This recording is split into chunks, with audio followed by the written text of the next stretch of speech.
goodness gracious. Hi guys, this is Connie, and I have no idea if I'm actually going to post this or not. Probably should. I don't know. Eventually I will. Knowing me, I'll do it sometime in the future. But I just finished reading chapter 19 of The Giver, and it's the part where Jonas learns what actually happens when a person is released from the community. And, of course, the first way he realizes this is when they had the twins, and they had to release one and keep the other. And it's a new child, which means it was just born. They figure out which one's healthier or whatever based on weight. I am a brand new mom. Oh. Yeah. I'm learning as far as video diaries, just to help myself process through stuff in life. I have to talk through it regardless of what my physical presentation is. I had a great experience with that yesterday that I kept trying to slowly go through on video about how I got to talk to my OBGYN about how I was, to say I was displeased with my birth experience was a bit of is an understatement. It was one issue, but it was one issue that helped, expedite the entire experience. And now, 2 months out, I hadn't really talked to her about it. And I needed to talk to her about it. If you've ever been in a situation with any human being, in any kind of relationship where you have to say, hey, I think you handled this pretty poorly, which is the soft, gentle way of saying, hey, you screwed up, and that was effed up, and that was wrong. Having confrontations like that is usually not most people's strong point, because you either want one of two things to happen. One, you're either trying to get a rise out of somebody and start a fight, or two, you want resolution to come and you have no idea how the other person's going to handle it when you say, hey, that was wrong and that was rude. And I would appreciate an apology. I digress. So, learning to process things out loud so that I hear them and I get them out of my head and out of my system, and I'm able to learn and grow as a human being and move forward to learn other new wonderful experiences is kind of what I'm seeing video diaries that aren't Connie reads becoming. And I'm a little extra emotional. And I don't know if it's me trying to process it out, because I don't think it's just, it may be by default hormones, because I'm 2 months out from delivering my first child. Second pregnancy, first one to term. I feel, based on my faith and my understanding and what I value as important in my life, it seems wrong to just skirt away that I had a miscarriage. And sometimes, because grief is a part of life, loss is a part of life, and I've done videos like that before where I just kind of don't know if I've posted them. I don't know if I'll ever get brave enough to actually post the one where I uncontrollably sob for 15 minutes outside the doctor's office because the grief had just, apparently, sometimes when you experience loss that is significant in your life, grief will well up at points when you don't expect them to. Because it's been over a year that we lost Button. And sometimes, most times, I'm able to discuss it and talk about it and be completely fine and collected. And other times, this happens, and that one time, was it in February? Yeah, I think it was in February, so it was a month and a half after I lost Button, that I was a hot mess. No, was that time, or was it? There was at least one situation that time. And then I think there was a few months out when I felt like a normal human being again. as normal as you can be experiencing a loss, and something had welled up and I lost it. Brand new, all over again, as if it had just happened yesterday. And that feeling of like losing control sucks. So for me, first off, let me preface this now that I'm 5 minutes into this video diary, saying I know I'm not dealing with postpartum depression. I will absolutely admit that I am dealing with postpartum anxiety, because holy crap, Batman. 2 months, or not 2 months, this is 2 months, 2 weeks after having Ivy Bear, I sent an email to my doctor and I said, I don't feel depressed. I'm not sad. I'm not feeling or experiencing the signs of depression. I said, but I am feeling a lot of anxiety that I am having a hard time controlling. So let's talk about some medication. And I'm not one of those people that seeks out medication on a regular basis, but I do understand that it is very useful, it's very helpful, and there are just some things that I cannot control that my body has gotten out of whack, and medication can help bring that back into homeostasis and proper alignment so that I don't have to be on it for the rest of my life and I can learn to function like a normal human being again. And this was one of those things that I saw, and I was like, and there's, like, I didn't realize till I, like, did a Google search that postpartum anxiety is a legit thing, because all I heard about was postpartum depression, be aware of the signs of depression. I'm going, people always think I'm depressed because I cry so easily, and for me, crying has always been the easiest form of stress release. I'm just able to get all those emotions just out of my face, and if I fight it, that's one thing I've been really happy about just talking about it now.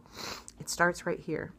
My nose will go completely red, Rudolph style, and depending on how hard I'm trying to fight it back instead of letting it happen, everything else gets blotchy red. It's almost as if, and I'm sure I've said it before because it's one of my words and phrases and things that I use on a regular basis, is it's as if my face is allergic to feelings, and so it just looks like it breaks out when I fight the cry.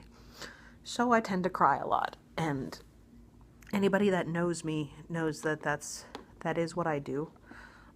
While that can be a telltale sign for many people that they are chemically and clinically or whatever depressed, usually that's not a signal. It's not a significant thing for me. And in many cases, based on tests, that's usually the only defining factor is, well, you cry too much, you must be depressed. And that's like, I love life. I don't feel like, I definitely got the baby blues a little bit, but it was the anxiety of all the worst case scenarios. It's like your imagination works against you, and you suddenly, instead of thinking of wonderful, creative, colorful, beautiful ideas, you think of the worst case scenario, and those images come to your head, and I would assume in depression, it leads towards a path of like death. This was like anxiety of, what if something happens to my child? What if something happens to my husband, Mustachio? What if something happens XYZ? And I feel like depression is more along the lines of like me. What if something happened to me? And that's not where my mentality went. It wasn't in a direction of I don't like this point of view, or my outlook in life is positive for the most part. I don't tend to be very Eeyore. I don't tend to be much like an Eeyore. I'm more like a piglet, which is funny in retrospect. But yeah, so reading a chapter like that where a new child gets released, and finding and letting them in this mentality, in this society, this mindset of this book, when you finally get it and realize, release, they're not going to some other fun place. It's not the dog being sent to a farm where it can go run and play forever. No, it's being euthanized, and that is yeah, now that I feel like I can actually talk without crying is useful. It does frustrate me because it is the easiest way for me to relieve stress, to just cry. I'll cry. God, Ivy had her 2-month shots yesterday, and the doctor just mentioned it at the end of the examination because she was going to have the medical assistant come in and do it because they do it all the time, so they're practiced at it. Just hearing her say that, I just earlier that morning, I go to see my OBGYN to finally have this confrontational conversation, is what it eventually led to.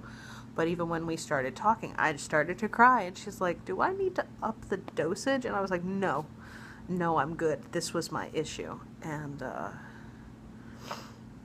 you know, and I know she messed up. She knows she messed up and apologized and moved further. But I would have to say that, it's gross. This is why I start wearing my contacts.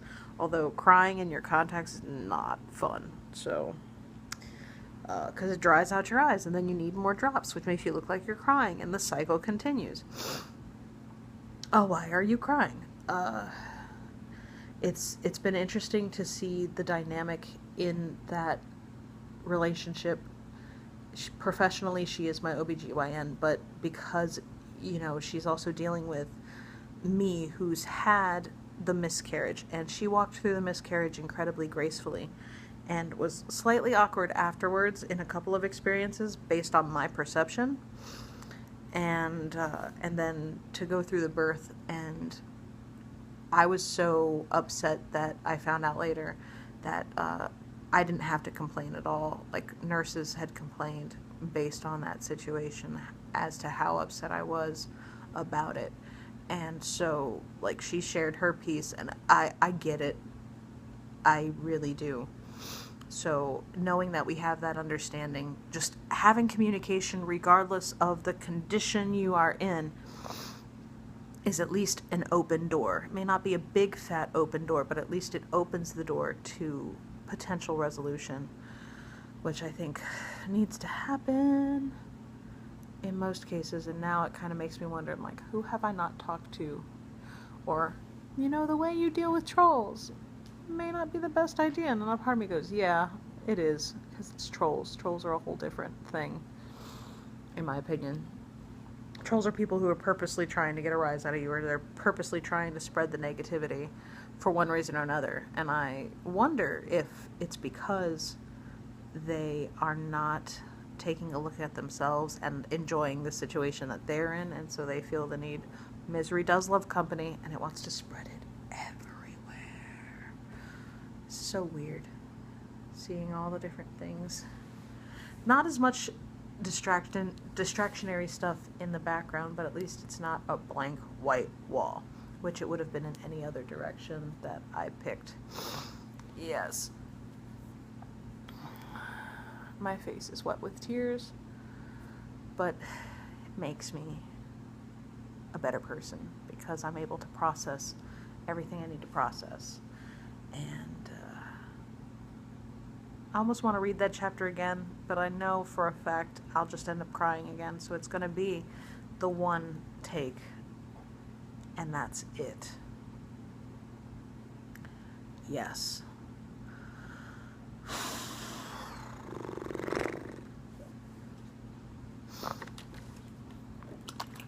In its most basic form. Not that I'm... In its most basic form, because future Connie's going to edit that 2 seconds out. Water is probably the best thing you can do for yourself if you're not drinking a lot of water. The only caveat is if you already drink a crap ton of water, sometimes you might have too much, because water toxicity is a thing.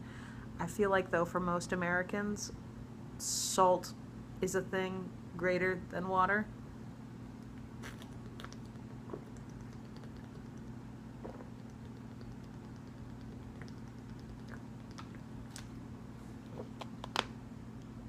Water does help. If you dehydrate your face with tears on a regular basis, like I do. Yeah. So, I'm very curious to see if anybody... First off, it's a really long video. It's coming up on 15 minutes.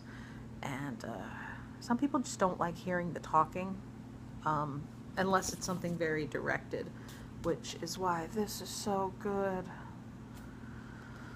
I just basically gave a synopsis of a Disney movie out loud to my 2-year-old daughter, and it was great. So she definitely needs a little bit of that stimulation. I'm curious to see how much of a talker she'll be when that time comes. But until then, I'm going to enjoy the cuddles while I can. I'm looking at 2 other books that need to be finished as well, and thanking God that Mustachio's home for the 4th of July holiday so that I can sit here and babble for 15 plus minutes on the camera. Be careful with that and enjoy, please and thank you. I'm very curious to see if you got all the way through the video. I'm not going to ask you to leave a comment saying the special keyword because I think that's ridiculous, but I love to have a conversation if people need a conversation. It's always important to kind of throw it out there. Remind people that they are not alone. Sometimes people have very strange nuances, and it's okay as long as you are not destroying other people in the process. It is what it is sometimes, which is why it's life. That's why you should be careful with that, and you should enjoy it as well, which I'm very thankful to do. Bye.